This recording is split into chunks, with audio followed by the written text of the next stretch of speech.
इस जैकेट में 2 ताले जो हमारी किस्मत खोलने वाले हैं। अब बस हमें एक ऐसे इंसान को ढूंढना होगा जो इस जैकेट में फिट हो सके।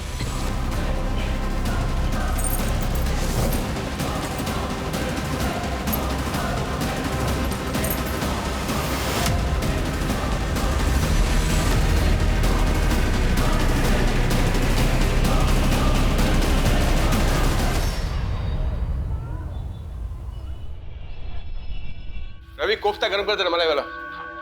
जी जी, पहुंच जाएगा। सर, माना कि मैंने आपसे लोन लिया है, लेकिन आपने कहा था सैलरी में से 25% काटेंगे। अभी आपने 75% काट लिया। सर, मैं सरवाइव कैसे करूंगी? ये मेरी प्रॉब्लम नहीं है प्रकृति, मुझे जल्द से जल्द अपना लोन रिकवर करना है।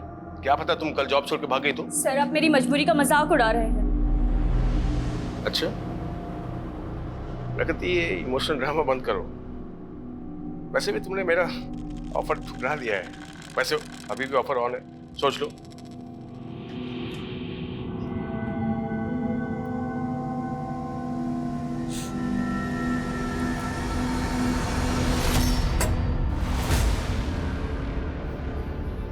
बड़ा खड़ूस है ना वो। इतना परेशान मत हो। देखो, अगर तुम्हें कुछ पैसों की जरूरत हो तो मैं तुम्हें। तो उनकी तरह तुम भी मेरे साथ सोना चाहते हो क्या प्रकृति, मैं तुम्हें इतना गया गुजरा लगता हूँ क्या? किसी इंसान के चेहरे पर थोड़ी ना लिखा होता है कि वो कैसा है। और वरुण सर ने भी लोन देकर यही तो चाहा। उन्होंने तुम्हारे साथ ऐसा किया और तुम चुप हो। तो क्या करूं? प्रकृति, तुम्हें पुलिस में कंप्लेन करनी चाहिए। और उससे बदनामी मेरी तो होगी ना। ये दुनिया डरने वाले को और ज्यादा डराती है, और अन्याय के खिलाफ आवाज उठाना बहुत ज्यादा जरूरी है। बिना शोर और बिना धमाके के ऐसे लोग बाज नहीं आते। तो तुम कहना क्या चाहते हो? तुम बताओ, मैं क्या करूं? जेबी रोड, ये एकदम परफेक्ट जगह है इलेक्शन कैंपेन की शुरुआत के लिए। जेबी रोड सर, इस जगह से पार्टी को 2% से ज्यादा वोट नहीं मिलते। पार्टी के लिए माइनॉरिटी वाला इलाका है। और सर, ऐसी जगह पर एनर्जी वेस्ट करने से बेहतर होगा कि हम लोग ऐसी जगह पर फोकस करें जहां से पार्टी का वोट बैंक बढ़ सकता हो। इस बार घिसी-पिटी रणनीति से मैं कुछ अलग करना चाहता हूँ। मीडिया में अनाउंस कर दूँ कि 16 जुलाई को मेरे इलेक्शन कैंपेन का रोड शो जेबी रोड से होकर गुजरेगा।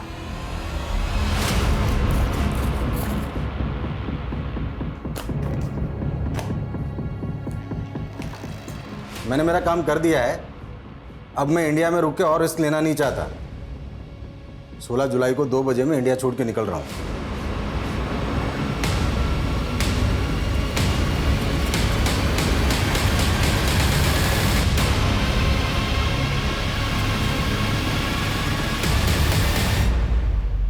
क्या है?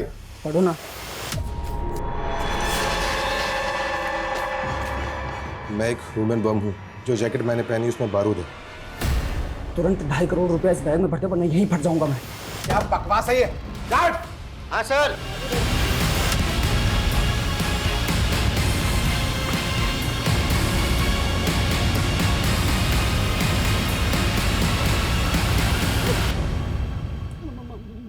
मोबाइल।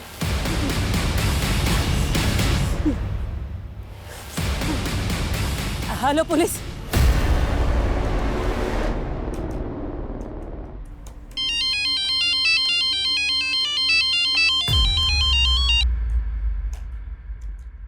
हाँ मनीष, बोलो। सर, एक लड़के ने ह्यूमन बम बन के एलएनसी बैंक की जेबी रोड ब्रांच में लूट की है। ये इन्फॉर्मेशन जैसे पुलिस को मिली, हमारे डिपार्टमेंट को पास कर दी गई। व्हाट?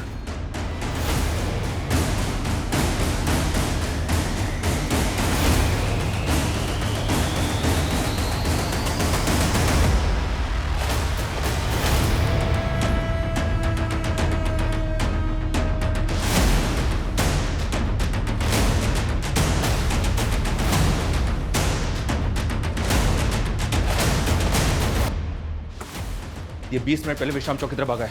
उस डायरेक्शन में जितनी भी पेट्रोल टीम है, सभी को इस बाइक का अलर्ट भेजो fast. Okay sir, okay. Hello control room. Hello control room. Sir,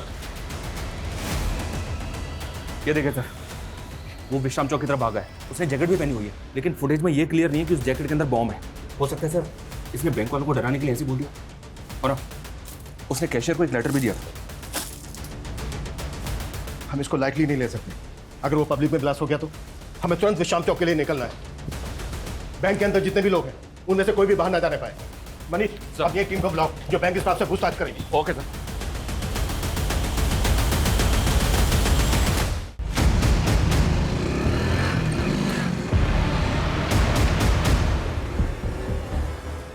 hello hello control room. हाँ, वो बैंक रॉबर शांति नगर की तरफ जाते दिखा है।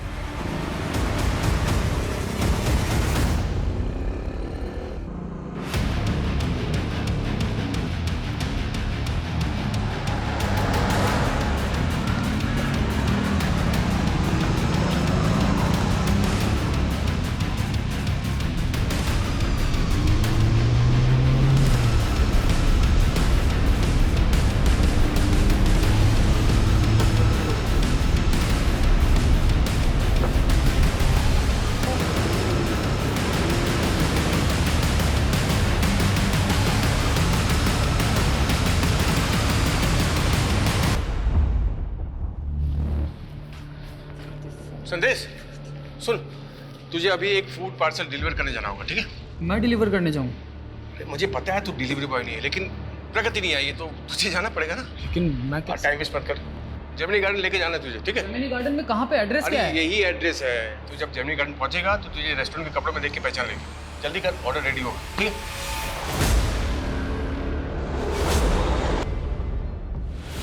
तू बोल रहा है कि तू बेकसूर है, तो फिर ये बैंक रॉबरी, ये जैकेट, ये सब क्या कैसे पहुंचा यहाँ तक? सर मैं फूड पार्सल लेकर जैसे ही जमीनी गार्डन के पास पहुंचा तो मनीष, भले इसकी कहानी यकीन करने लायक नहीं, लेकिन हम कोई रिस्क नहीं ले सकते। मोहम्मद कार्ड बुलवा लिया सर। गुड, तुम एक काम करो, शांति नगर के देख लो और वहाँ पे जाके चेक करो ऐसा कुछ मिलता है क्या जैसा चिट में लिखा है। गो fast. Okay sir. Sumit, Sumit, इस एरिया में कोई भी एक्टिविटी नहीं होनी चाहिए, ध्यान रखो। इस आदमी का कहना है कि 20 मिनट में बम फट सकता है, इससे सब दूरी बनाए रखें, कोई भी इसके पास नहीं आने। लेकिन सर 3 बजे यहाँ से पॉलिटिशियन ब्रिज की रैली निकलने वाली कुछ नहीं होगा ऐसा, यहाँ आने वाले सभी रास्ते सील करवाओ। गो फास्ट। Okay sir. मीडिया कैसे आ गया? आप सभी देख सकते हैं हम उस जगह पर पहुंच गए हैं जहां वो आदमी है जिसे पुलिस ने चारों तरफ से घेर रखा है। ये वही आदमी है जो LNC बैंक से लूट के भाग गया था और अब ये पकड़ा गया है। अरे छोटू जी, क्या नेतागिरी कर रहे हैं? काम करिए, काम करिए। सर आप रेडी नहीं हुए? 15 मिनट में आपको जेबी रोड वाली रैली के लिए निकलना है। कहाँ सोए हो जनक? न्यूज़ नहीं देखी क्या? जेबी रोड पर धमाका होने वाला है। धमाका? हाँ, पुलिस ने रैली कैंसिल कर दी। खैर, इससे मुझे बहुत पब्लिसिटी मिलने वाली है। पब्लिसिटी? कैसी पब्लिसिटी सर? अब न्यूज़ बनेगी, राजनेता ब्रिज की रैली में खलल डालने की विरोधियों ने की साजिश। इससे मुझे बहुत माइलेज मिलेगा। क्या ये ह्यूमन बॉम्ब वाकई पॉलिटिशियन ब्रिज की रैली को भंग करने के लिए प्लान किया गया था? आखिर इन्वेस्टिगेटिव टीम कर क्या रही है और बॉम्ब स्क्वाड अभी तक यहाँ पहुंचा क्यों नहीं?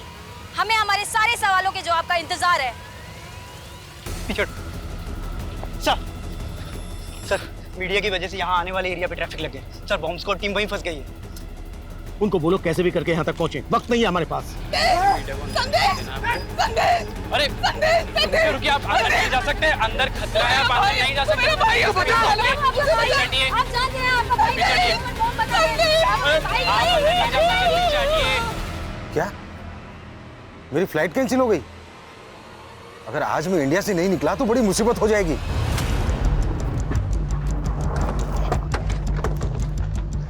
इस एरिया में तो यही पानी की टंकी है, आसपास सर्च करो।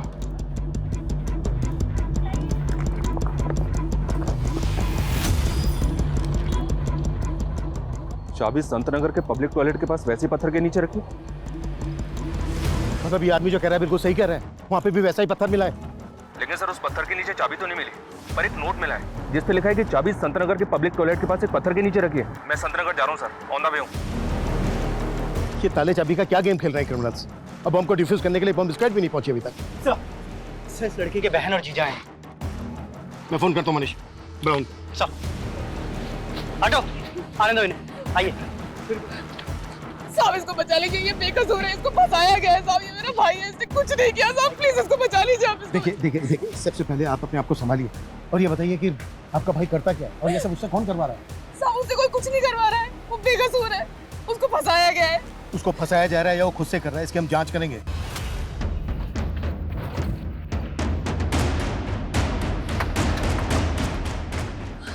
सर हमारी कौन संभालेगी? आइए लॉक खोलिए। सर चलिए चलिए हम चलिए लोग शरीफ लोग हैं सर, आइए हम लोग कुछ नहीं किया सर। और संदेश ने तो कभी गलत काम किया ही नहीं सर। आप मेरी बात मानिए सर। लॉक खोलिए। मैं लॉक खोलता हूँ सर, लेकिन हमने कभी गलत काम नहीं किया सर। सर हम खुद ही सदमे में कि संदेश के साथ ये सब। देखिए आप हमें हमारा काम करने दीजिए। ये बताइए संदेश का रूम कौन सा है? सर कमरा तो वो ये वाला? हाँ।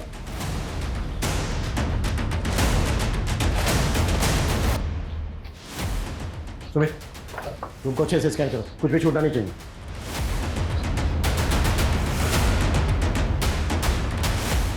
ये संदेश का लैपटॉप है? जी सर। सुमित जब्त करो। सर संदेश ने अपनी जान गंवाई है सर, आप उसी में शक कर रहे हैं। देखिए उसके साथ साजिश हुई है सर। भेजा तो आप ही ने था ना उसको फूड पार्सल लेके? हाँ सर भेजा तो मैंने ही था, क्योंकि फूड पार्सल का ऑर्डर आया था सर मुझे। सर मुझे तो लग रहा है कि उसी की साजिश है जिसने वो पार्सल जेमिनी गार्डन में मंगवाया था। Yes time that. मुझे 2 वेज थाली ऑर्डर करनी है, पार्सल जेमिनी गार्डन भिजवा दो।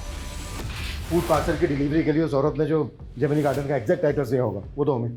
सर मैं यही तो कहना चाह रहा हूँ सर, उसने कोई एड्रेस दिया ही नहीं था सर, सिर्फ इतना बोली कि डिलीवरी बॉय को जेमिनी गार्डन भेज दूँ और उसे रेस्टोरेंट के कपड़े में पहचान लेगी सर। हाँ सर देखिए उसका फोन भी मैं ट्राई कर रहा हूँ सर, कब से उसका फोन भी बंद आ रहा है सर। सुमित ये नंबर ट्राई करो। हमारी डिलीवरी कल छुट्टी पे थी इसलिए मुझे अपने छाले को भेजना पड़ा सर। कौन डिलीवरी कर? प्रकृति सर बिना बोले छुट्टी पे चले गए सर, और उसका 2 दिन से उसका भी फोन बंद आ रहा है सर।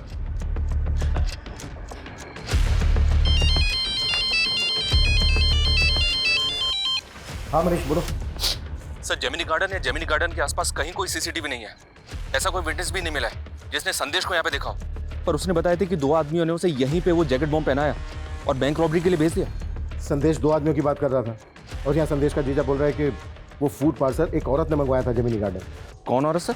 ये वो नहीं जानता, लेकिन कह रहा है कि उसके रेस्टोरेंट की जो डिलीवरी गर्ल है वो 2 दिन से गायब है। मेरे पापा कहते थे लाइफ में सक्सेस की 2 चाबियां होती है, डेडिकेशन और पॉजिटिव थिंकिंग। मैं डिलीवरी गर्ल का काम करती हूँ, लेकिन मैं यही सोचती हूँ और मैं पढ़ना नहीं छोड़ूंगी। बस एक बार मैंने MBA कर लिया, उसके बाद मुझे सक्सेसफुल होने से कोई नहीं रोक सकता। लेकिन मेरी माँ, अरे ये तुम कहाँ ले रहे हो? हम कहाँ जा रहे हैं?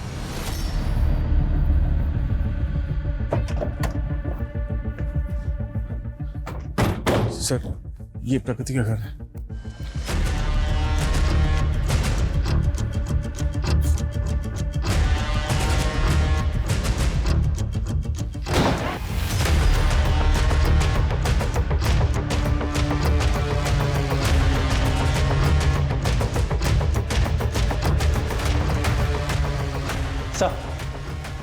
सर घर पे कुछ भी सस्पिशियस नहीं मिला। हर जगह अच्छे से चेक किया। आयुष हाँ मनीष बोलो।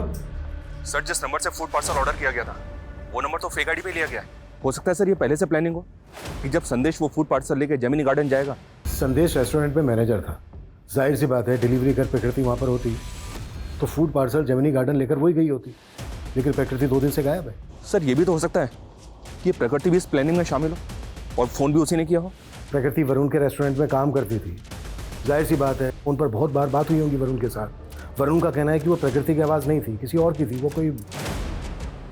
कोई और ही औरत। ठीक है, कोई और अपडेट हो तो मुझे फ़ोन कर लो। Okay sir.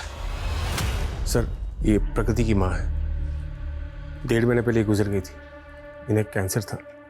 सर इन्हीं के इलाज के लिए प्रकृति ने मुझसे 3 लाख का लोन लिया था। 2 दिन से तो मैं ही सोच रहा था कि शायद वो लोन चुका नहीं पा रही थी, इसलिए जॉब छोड़कर चली गई होगी। सुमित पता करो प्रकृति कहाँ हो सकती है, हमें जल्द से जल्द क्रिमिनल्स तक पहुँचना है। ये क्रिमिनल संदेश, प्रकृति, वरुण के रेस्टोरेंट से जुड़े लोग भी हो सकते हैं। सबको इन्वेस्टिगेट करो, बैंक के स्टाफ को भी। हो सकता है बैंक का स्टाफ भी इन लोगों से मिला हुआ हो। सब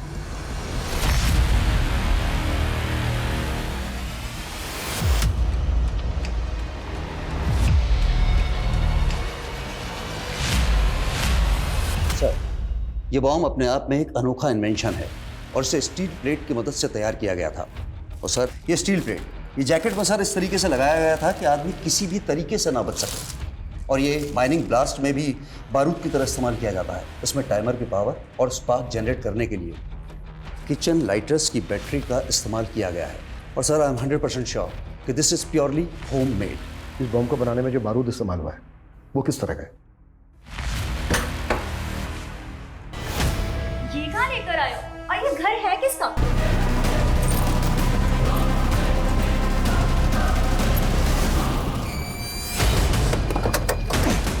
और सर इस तरह के बारूद का इस्तेमाल तो टेरर ग्रुप्स ही करते हैं। लेकिन बैंक रॉबरी भी तो हुई है। अगर इसमें टेरर ग्रुप्स इन्वॉल्व होते तो महज 70-75 लाख रुपए के लिए वो ह्यूमन बॉम्ब का इस्तेमाल क्यों करते? और उन्होंने पर्पस भी रेस्टोरेंट में खाना ऑर्डर किया। ये खेल जैसा दिख रहा है ना, ऐसा है नहीं। एक काम करो मनीष, सर हमें कैसे भी करके पता लगाना है कि ब्रिज जी, 16 जुलाई को जेबी रोड पे आप रैली करने वाले थे। उस जगह पर हुए बम ब्लास्ट के बारे में आप कुछ कहना चाहेंगे? ये मेरे विरोधियों की साजिश है। वो नहीं चाहते कि हम जनता के बीच जाएं, उनके लिए काम करें, पर ये पब्लिक है, सब जानती है। लेकिन उस आदमी का क्या, जिसे जैकेट बम पहनाया गया, उसने बैंक से लाखों रुपए लूटे हैं। तो आपके विरोधी भी ऐसे ही बैंक में रॉबरी करवाएंगे? देखिए, ये बैंक रॉबरी धमाके के असल मकसद को छुपाने के उद्देश्य से की गई है। आप ही सोचिए, यदि ये धमाका रैली के दौरान होता तो सैकड़ों लोगों की जाने जाती, पर एटीटी की सूझबूझ ने इसे निष्फल कर दिया। लेकिन वो आदमी तो मारा गया और वो बार बार खुद को बेगुनाह बता रहा था। देखिए, उसने क्या कहा मुझे नहीं पता, पर मैं साफ कहता हूं कि ये मेरे विरोधियों की साजिश है।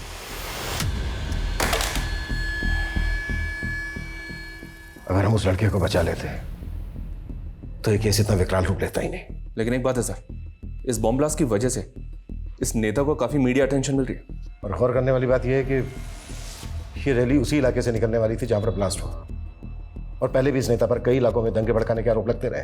हो सकता है सर उस इलाके में धमाका करवा के ये पॉलिटिकल माइलेज हासिल करना चाहता हूँ। वैसे तो ये थ्योरी दूर की है, पर कई केस ऐसे अजीबोगरीब होते भी हैं। तो काम करो, ब्रिज और उसके विरोधियों से जुड़े शरारती तत्वों की जांच करो, और ये भी पता करो कि प्रकृति और संदेश का किसी पॉलिटिकल पार्टी के साथ कोई कनेक्शन था क्या। Okay sir. सर, संदेश के लैपटॉप में कुछ सस्पिशियस नहीं मिला। प्रकृति की कोई लीड? सर, प्रकृति का फ़ोन 14 जुलाई को हबीबगंज में ही बंद हुआ था। सर, हम लोग वहाँ पे इंक्वायरी कर रहे हैं। प्रकृति और संदेश के सीडीआर में कुछ सस्पिशियस मिला? सर, प्रकृति के ज़्यादातर कॉल संदेश को ही होते थे। सर, ऐसा लग रहा है जैसे दोनों में अफेयर होगा। और सर, ब्लास्ट से 3 घंटे पहले संदेश को लास्ट कॉल एक आयशा खान नाम की लड़की का आया था। सर, ये आयशा खान, सर इसकी हिस्ट्री भी काफ़ी चौंकाने वाली है। कुछ टाइम पहले तक ये एक एस्कॉर्ट हुआ करती थी।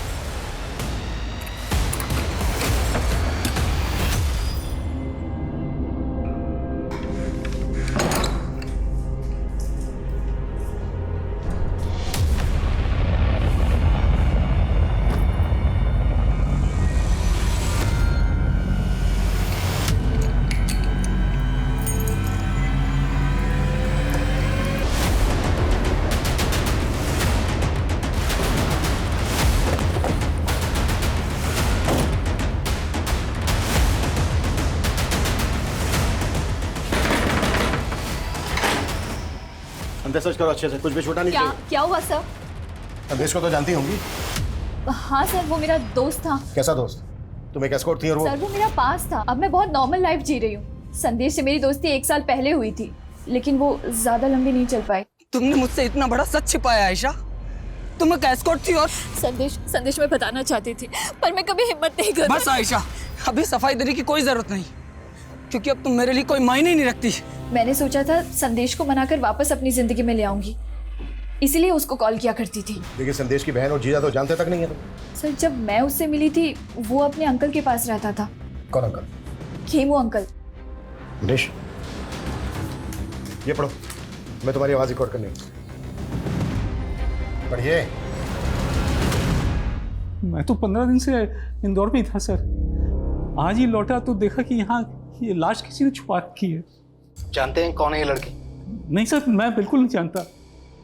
आपके कहने का मतलब है जब आप यहाँ पर नहीं थे, कोई घर का ताला खोलकर अंदर आया और दरवाजे को लॉक करके चला गया? ऐसे लगता है सर, मुझे नहीं मालूम। ऐसे डीप फ्रीजर तो अक्सर स्टोर्स में होते हैं। आपके घर में क्या कर रहा है?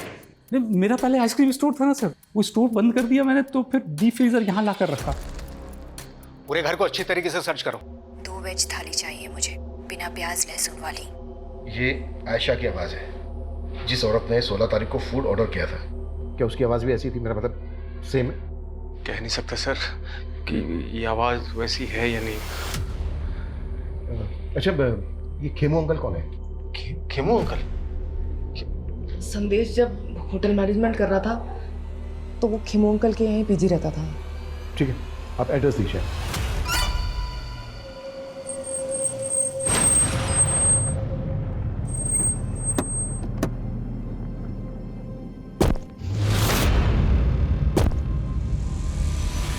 हाँ, संदेश 9 से 10 महीने पहले तक यहीं पर पीजी रहता था।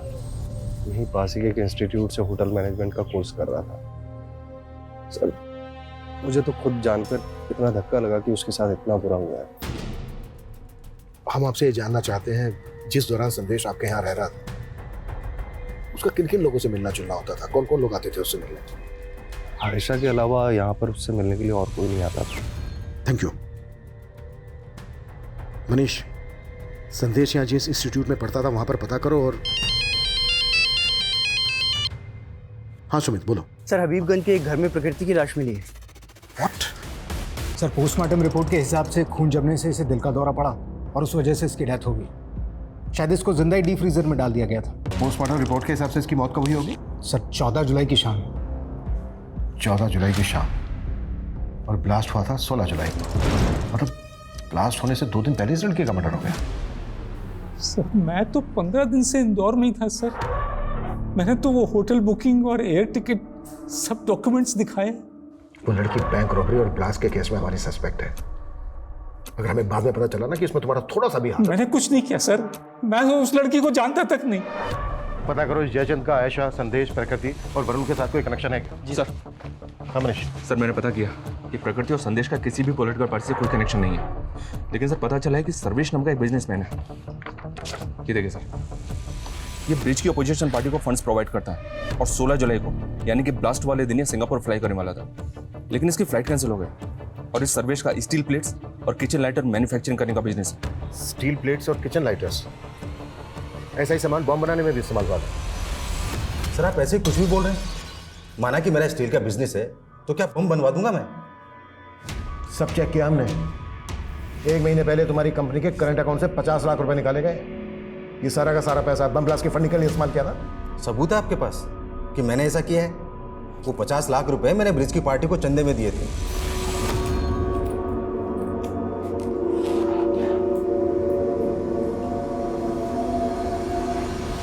तुम तो हमेशा ब्रिज की विरोधी पार्टी को चंदा देते आए हो, तो ब्रिज? सर इस बार मैंने पार्टी बदल ली थी और मैं ब्रिज को फंड करके उसे जितवाना चाहता था, और इससे विरोधी पार्टी वाले चिढ़ गए। उनसे मुझे मेरी जान का खतरा था, इसलिए मैं इलेक्शन होने तक इंडिया छोड़कर बाहर जाना चाह रहा था और 16 जुलाई को मैं सिंगापुर जा रहा था। झूठ बोल रहा है सर्वेश, उसने कभी मेरी पार्टी को फंड किया ही नहीं। और वैसे भी हम चंदा कैश में नहीं लेते। कहीं ऐसा तो नहीं है नेताजी कि आप इसी वजह से मानने से इनकार कर रहे हैं? क्योंकि आप अच्छी तरह से जानते हैं चंदा कैश में लेने की बात निकली तो इंक्वायरी बैठ सकती है आप पर। मैं किसी इंक्वायरी से नहीं डरता, जा सकते हैं आप। ठीक है नेताजी। हाँ मनीष। सर वो खेमू अचानक से गायब हो गया, उसका फोन भी बंद आ रहा है। व्हाट?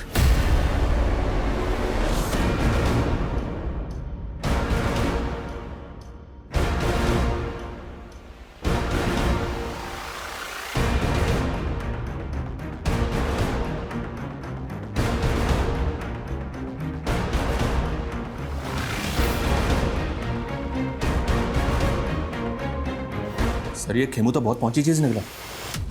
4 साल पहले अटेम्प्ट टू रेप की सजा काट चुका है। मतलब खेमू हिस्ट्री शीटर है? ये 11 साल पहले जोसेफ नाम के एक आदमी के गैरेज में काम करता था, वहीं सर्वेंट क्वार्टर में रहता था। इस पर जोसेफ की बेटी के साथ जबरदस्ती करने का आरोप था। ये जोसेफ है सर, और ये इसकी बेटी जेनिफर। गैरेज में काम करता था, सर्वेंट क्वार्टर में रहता था, और जेल से बाहर आने के बाद गौतम नगर की कोठी में रह रहा था। या सर, लेकिन ये कोठी निर्मला नाम की एक औरत के नाम पे थी। ये निर्मला सर। हालांकि इसने जेल से बाहर आने के बाद निर्मला से शादी की थी, लेकिन अभी निर्मला भी गायब है। उस रेस्टोरेंट में खाने का ऑर्डर एक औरत ने दिया था। मुझे 2 वेज थाली ऑर्डर करनी है, पार्सल जेमिनी गार्डन भिजवा दो। कहीं ऐसा तो नहीं है कि वो खाने का ऑर्डर निर्मला नहीं दिया था? हो सकता है सर, मैं निर्मला और खेमू दोनों का पता लगवा रहा हूँ। और मुझे लगता है हमें जोसेफ और उसकी बेटी जेनिफर से भी मिलना चाहिए। हो सकता है इन दोनों के पास खेमू से जुड़ी कोई इन्फॉर्मेशन।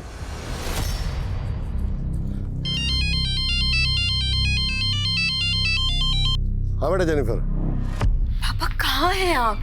हाँ, आपको पता है ना आपकी जान को खतरा है, फिर आप ऐसे बिना बताए कहाँ चले गए? टेंशन मत ले बेटा, आज मैं क्या थोड़ा वॉक करते करते लंबे रूट पे आ गया था, लेकिन डोंट वरी, जल्दी घर आ जाऊंगा। ठीक है, बस जल्दी घर आइए और प्लीज संभल के आइएगा।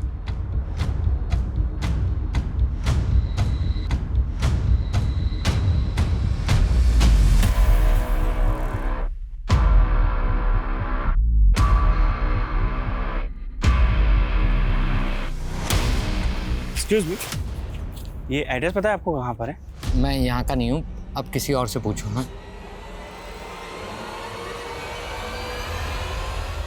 मैं अपने डार्क पास्ट के बारे में बात नहीं करना चाहती। Jennifer, what happened? Mister Joseph, या देखिए, हम आपके पुराने एम्प्लॉय खेमू को तलाश कर रहे हैं। हमें डाउट है कि जेबी रोड पर जो बैंक रॉबरी हुई थी, ब्लास्ट हुआ था, उसमें वो इन्वॉल्व है। हमें पता चला कि वो पहले आपके यहाँ सर्वेंट क्वार्टर में रहता था। हम बस आपसे ये जानना चाहते हैं कि आप उसे कैसे मिले, मतलब कैसे जानते हैं आप उसको? सर, वो हमेशा कहता था मैं यूपी से हूँ, लेकिन मुझे ऐसा नहीं लगता था। मुझे लगता वो नेपाली। वो अनाथ था सर। जब वो 14 ईयर्स का था तब मैंने उसको काम पे दिया। मैंने उसको अपने सन की जैसे पाला, लेकिन मुझे क्या पता था वो मेरी डॉटर के साथ ही। मिस्टर जोसेफ, फिलहाल वो एक कोठी में रह रहा था जो गौतम नगर में है, और वो कोठी एक निर्मला नाम की औरत के नाम पर है। ये है वो निर्मला। आप लोग जानते हैं इसको? मैं ऐसी किसी औरत को नहीं जानता। चिट्स की हैंडराइटिंग हमारे किसी भी सस्पेक्ट से मैच नहीं होती। और सर, ये निर्मला और खेमू, ये दोनों भी कहाँ हैं पता ही नहीं चल रहा। सर क्या तो? हाँ मनीष। सर, हबीबगंज थाने में एक अज्ञात औरत ने पीसीओ से फोन करके टिप दी है कि कल एक और ब्लास्ट होगा। उसने ये नहीं बताया कि ब्लास्ट कहाँ पे होगा और उसका नाम क्या है, और पीसीओ से उस औरत के बारे में कुछ पता नहीं चल रहा। कल 30 जुलाई है और कल जंकुरा में ब्रिज की रैली भी है। कहीं ऐसा तो नहीं है कि पिछली बार की तरह इस बार भी? लेकिन सर, पिछली बार एक औरत ने रेस्टोरेंट में फोन पे फूड ऑर्डर करके कांड किया था। इस बार ये औरत कौन है जिसने पुलिस को अलर्ट करने के लिए फोन किया? अगर हमने अलर्ट जारी किया तो क्रिमिनल अलर्ट हो जाएगा। उस फोन कॉल की रिकॉर्डिंग मंगवाओ। Yes sir. लेकिन सर, हमें अलर्ट तो करना चाहिए और इस रैली को भी कैंसिल करना होगा। अगर हम क्रिमिनल्स को रंगे हाथों पकड़ने का रिस्क लेंगे तो डेंजरस हो सकता है।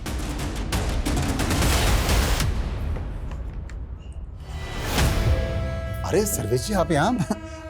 मैंने मना किया था ना कि यहाँ मत आना। मुझे कह देते, मैं आज हाजिर हो जाता। पुलिस मेरी इंक्वायरी कर रही है और आप मुझसे पिंड छुड़ा रहे हैं। इलेक्शन तक शांति रखिए। तुम्हारे ऊपर जितने भी ये ईडी के मामले चल रहे हैं ना, सबका निपटारा करवा दूंगा। और वो बम ब्लास्ट वाले केस का क्या? वो भी निपट जाएगा।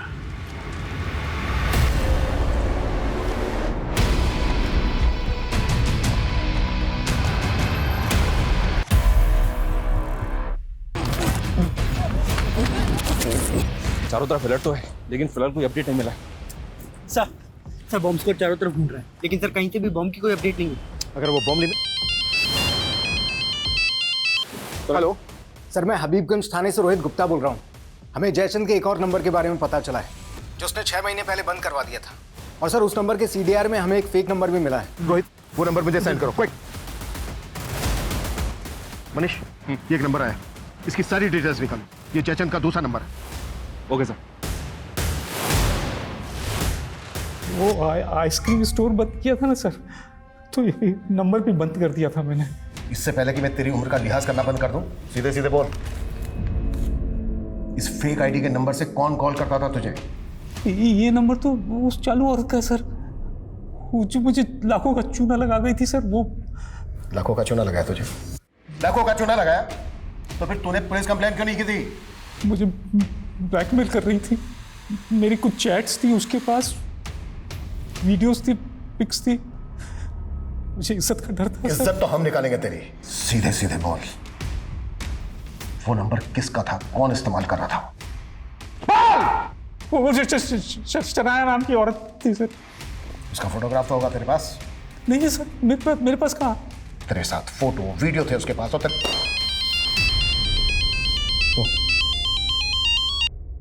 हाँ मनीष, बोलो। सर, फिलहाल ब्लास्ट की तो कोई अपडेट नहीं है, लेकिन एक बात है सर, आज सुबह खेमू के मालिक जोसेफ का मर्डर हुआ है। हो सकता है सर इस मर्डर का, इस ब्लास्ट का और इस बैंक रॉबरी का आपस में कोई कनेक्शन हो। जोसेफ तो यहाँ से लगभग 200 किलोमीटर दूर रहता है। तुम उसे इस ब्लास्ट से? लेकिन सर, लोकल पुलिस ने बताया कि जोसेफ की बेटी को इस बात का शक है कि मर्डर खेमू ने किया है।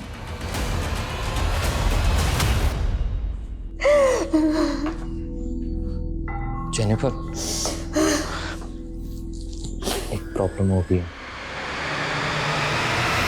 सर, जोसेफ का जहाँ पे मर्डर हुआ वहाँ से लोकल पुलिस को ये अजीब सा वेपन मिला है। मर्डर इसी से हुआ है। ये कैन पिस्टल तो जैकेट बॉम्ब से भी अनोखी है। और अगर खेमू ने मर्डर किया है तो उसके पास ऐसा वेपन आया कहाँ से? और क्रिमिनल क्राइम सीन पर वेपन छोड़ के क्यों भागा, वो भी ऐसा वेपन? सर जयचंद ने ये स्केच बनवाया, वो इस लड़की का नाम शनाया बता रहा है, लेकिन सर ये तो जेनिफर है।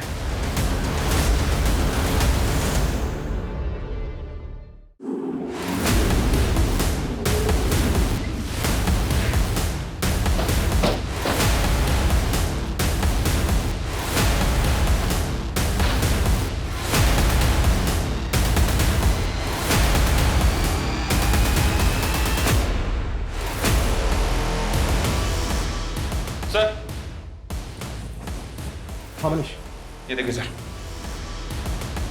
यहाँ भी कबर्ड खुला हुआ है और बाहर भी सामान बिखरा हुआ है। लगता है जेनिफर यहाँ लूट की जगह देकर भाग गई ताकि हमको लगे कि उसको किसी ने गायब किया है। 30 तारीख अभी टली नहीं है, हो सकता है वो दूसरे ब्लास्ट का प्लान एग्जीक्यूट कर रही हो। मनीष सर, कैसे भी करके हमें उसको ट्रेस करना होगा। उसका नंबर सर्वेलेंस पर डाल दो सर, उसकी लोकेशन का पता चलेगा। जब हम यहाँ पर पहले आए थे तो जोसेफ की कार खड़ी थी यहाँ पर। सीसीटीवी से उस कार का नंबर कैप्चर करो और सब जगह सर्कुलेट करो तुरंत।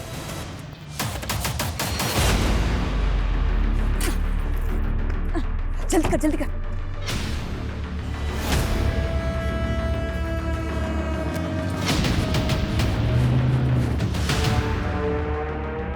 खेमू, स्पीड बढ़ाना है यार, नेपाल में आज ही एंटर करना है। तुम लोगों ने जोसेफ को मार के ये सोचा ना कि मुझे भी मार दो और सारा इल्जाम मेरे ऊपर डाल दिया। नो कीमो, ये सब तो सिर्फ पुलिस की थियरी है। हम तुझे क्यों मारेंगे? वैसे तो तू भरोसे करने के लायक नहीं है। 11 साल पहले तूने मुझे प्यार करके धोखा ही दिया था, याद है ना तुझे? करने की कोशिश कर रहा था पापा। खुद कसम मेरे टोटल के साथ। वो तब मैं छोटी थी, डर गई थी, पर जब तू बाहर निकला तो तेरे से मिलने आई ना मैं। वो तो इसीलिए कि तुझे तेरे बाप को मरवाना था मुझसे, और ये तेरा खेल। देख खेमू, गलतफहमी मत बढ़ाए यार, स्पीड बढ़ा ले, नेपाल पहुंचना है आज ही। ठीक है, तो अब नेपाल पहुंच के हिसाब चुकता होगा। सर, वो गाड़ी मिल गई है। वो कार डंप करके दूसरा व्हीकल लेके भागे होंगे। वहां से सभी डायरेक्शन में अच्छे से सर्च करो। जी सर। Fast fast.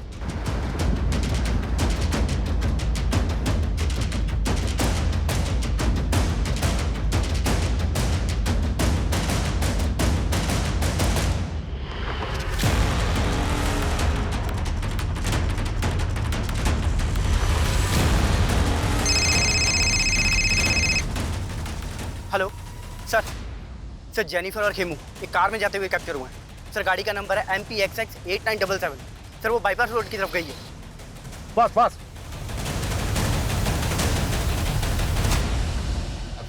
खेमू, गाड़ी साइड में लगा लेना यार, वो टॉयलेट लगा है।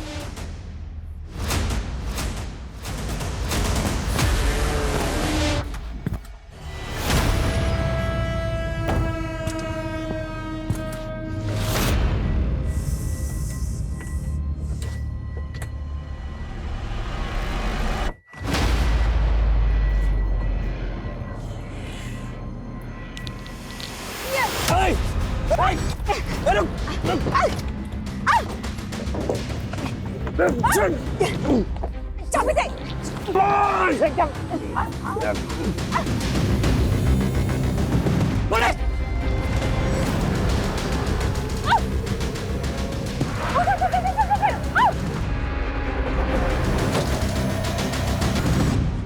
गलत चलो को गाड़ी।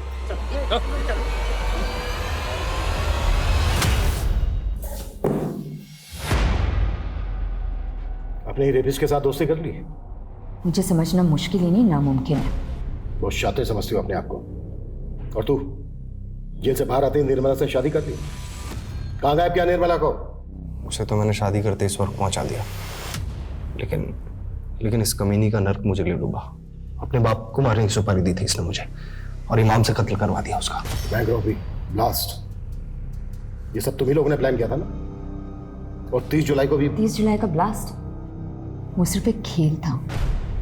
ब्लास्ट तो सिर्फ एक ही हुआ था, 16 जुलाई को। मुझे 2 वेज थाली ऑर्डर करनी है, पार्सल जेमिनी गार्डन भिजवा देना। वैसे पहले ही प्लान नहीं था, लेकिन जब मैंने खेमू को अपने बाप को मारने की सुपारी दी तो कहानी बदल गई। माना मैं तुझसे दोस्ती नहीं निभा पाई, लेकिन तू मेरे बाप से दुश्मनी निभा। मार दे उसे और बदले में 5 लाख ले ले। 5 नहीं 25 लाख लगेंगे, सोच ले। साले ने इतना बड़ा मुंह फाड़ा कि बैंक रॉबरी का प्लान इसे बताना पड़ा। करोड़ों के लालच में हाथ मिला लिया था इसने हमसे। फिर इमाम ने बारूद का इंतजाम किया और खेमू के जीनियस दिमाग से हमने एक जैकेट बॉम्ब तैयार किया। संदेश का सपना था कि वो अपना खुद का एक कैफे खोले, बस हमने उसे थोड़ा सा लालच दिया और वो हमारे साथ शामिल हो गया। व्हाट? संदेश भी तुम लोगों के साथ मिला हुआ था? मैं तैयार हूँ, लेकिन वो जैकेट पहन के मैं नहीं जाऊँगा बैंक में, मेरी दोस्त जाएगी। मैं उसको अपने हिस्से में से पैसे दे दूँगा। उस लड़की को अपनी माँ के इलाज के लिए पैसे चाहिए थे, लेकिन काम होने से पहले ही उसकी माँ गुजर गई और फिर वो प्लान से बैकआउट करने लग गई। तो इसीलिए उस लड़की को जयचंद के घर में क्यों मारा? क्योंकि मेरा खड़ूस बाप मुझे पैसे नहीं देता था, इसलिए जयचंद को पहले हनी ट्रैप किया। मुझे पता था कि वो ज़्यादातर घर से बाहर ही रहता है। इनफैक्ट हमने बॉम्ब बनाने के लिए भी उसका घर इस्तेमाल किया था। फिर लगा कि उस लड़की को भी वहीं खत्म कर देता है। और संदेश, उसको भी मारने का प्लान पहले से तय था? प्रकृति के बाद उसे ही वो जैकेट पहनकर बैंक में जाना था और उसे ही मालूम था कि अगर वो मना करेगा तो हम लोग उसे मार देंगे। हम लोगों ने उसे कन्विंस किया। उसे कहा कि उस जैकेट में बारूद ज़रूर होगा लेकिन वो फटेगा नहीं। तुम लोगों ने उसको डिच किया, लेकिन 16 जुलाई को ब्लास्ट के लिए वही जगह क्यों चुनी जहाँ से नेता ब्रिज की रैली निकलने वाली है? ताकि आपको ये सब पॉलिटिकल लगे, लेकिन जैसे ही आप खेमू तक पहुंचे हमें लगा कि ये सब रिस्की हो सकता है। इसीलिए पीसीओ से आपको फ़ोन किया और आपके दिमाग में कीड़ा डाला ताकि लगे कि ये सब पॉलिटिकल है, और फिर अपने बाप को मार के खेमू को मार के गायब करने का प्लान था। मुझे कहीं भागना नहीं पड़ता।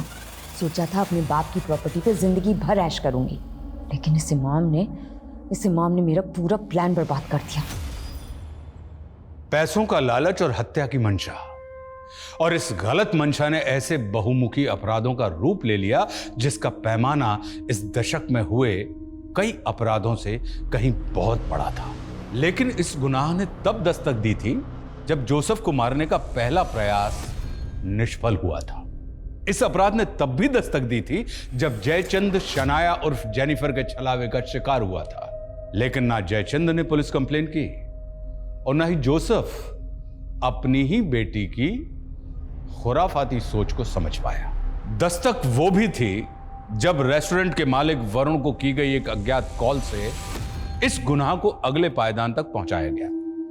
लेकिन हर मोड़ पर यह दस्तक नजरअंदाज होती रही और वो अपराध जिसे शायद समय रहते रोका जा सकता था, वो एक बड़ी तबाही का कारण बन गया। जेनिफर, खेमू और इमाम भले ही इस गुनाह के सबसे बड़े चेहरे हैं, लेकिन संदेश और प्रकृति शायद उस लालच से पीड़ित हैं जो लालच अक्सर इंसान का विवेक हर लेता है। संत कबीरदास जी ने कहा है कि माखी गुड़ में गड़ी रहे, पंख रही लपटाए, और तारी पीटे सिर धुने, लालच बुरी बला है। लालच एक बला है। ये उस अमरबेल की तरह है जो एक हरे भरे पेड़ को जकड़ ले तो उसे जल्दी ही सुखा देती है, फिर पछताने का मौका भी नहीं मिलता हमें। माना हम सब अपनी जिंदगी में एक बड़ा मकाम हासिल करना चाहते हैं, लेकिन सपनों को संघर्ष की खाद ना मिले तो वे बौने रह जाते हैं। शॉर्टकट से प्राप्त कामयाबी अपराधों के मझधार में भटक जाती है। इसलिए संघर्ष से कभी ना डरें। और इसी सुझाव के साथ मैं आशुतोष राणा आपसे विदा लेता हूं। हम फिर मिलेंगे एक नई कहानी के साथ जो आपको रखेगी सतर्क और जिंदगी को सुरक्षित। तब तक अपना और अपनों का ख्याल रखिए और देखते रहिए क्राइम पेट्रोल सतर्क। जय हिंद।